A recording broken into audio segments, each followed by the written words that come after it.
अच्छा, एक सवाल हमारे दारुल इफ्ता में ये आ रहा है कि क्या हम क्रिकेट फ़ुटबॉल खेल सकते हैं? नहीं, तो इस हवाले से याद रखें ये लव लाइव में आ जाता है। लव लाइव से मुराद है खेल कूद। मुसलमान इन कामों में दिलचस्पी नहीं लेते।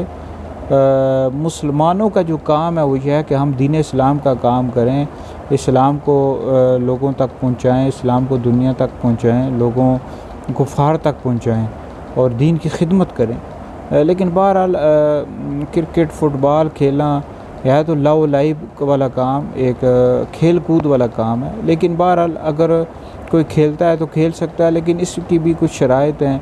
इसके अंदर यानी खेलते वक्त नमाज बिल्कुल भी कज़ा ना करें और गाली गलोच ना करें, गंदी बातें ना करें, और इसमें जुआ नहीं होना चाहिए।